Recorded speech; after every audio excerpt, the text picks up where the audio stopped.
Good morning students. In this video, I will explain ionization transducer, electronic transducer and electrokinetic transducer. Ionization transducer. So sketch is shown in this figure.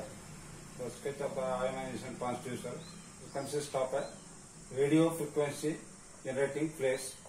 This is a glass envelope which is filled with a gas. And A and B are the electrodes.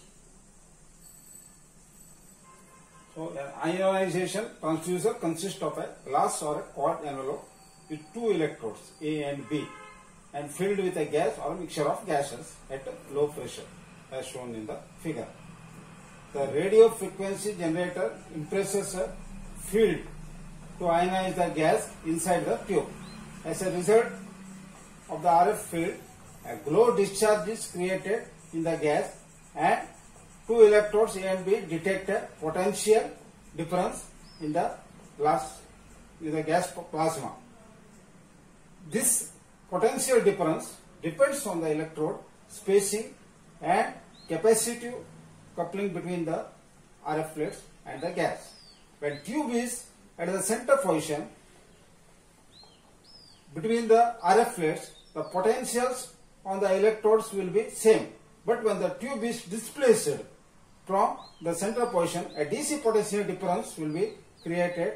Thus, the ionization transducer is useful device for measuring displacement. So, application: pressure, displacement, acceleration and humidity.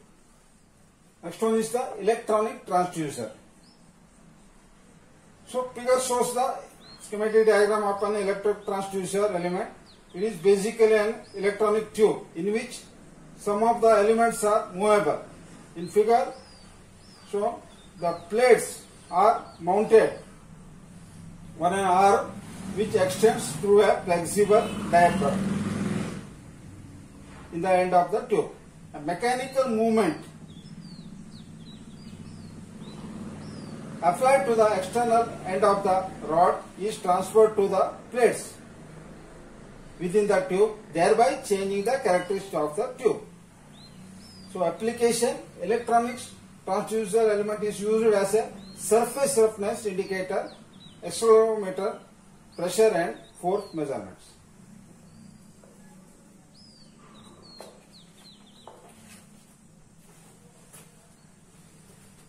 Next one is the electrokinetic transducer. It's also called as a streaming potential. So the sketch of this electrokinetic transducer is shown.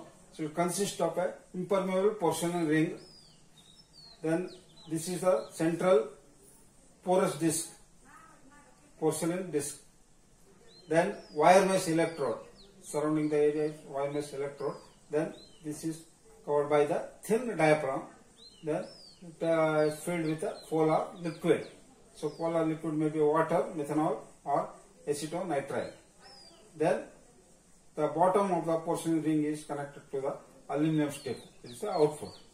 So electrokinetic phenomena, also referred to as a streaming potential, occurs when a polar liquid such as water, methanol, acetonitrile is forced through a porous disc.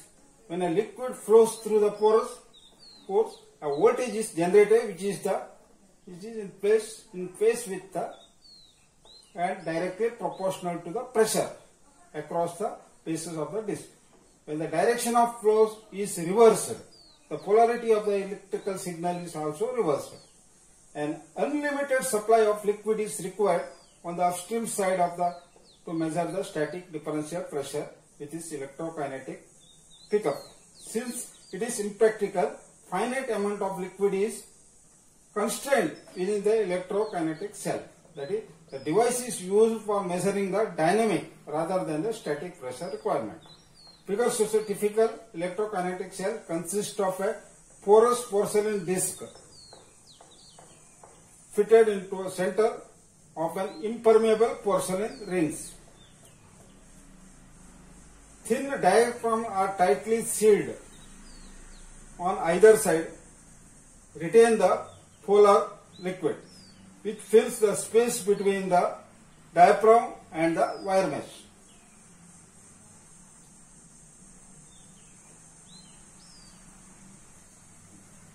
wire mesh electrode is mounted on either side of the porcelain disc with an electrical connection brought out via the aluminum strips. This whole assembly is then fitted in a suitable housing.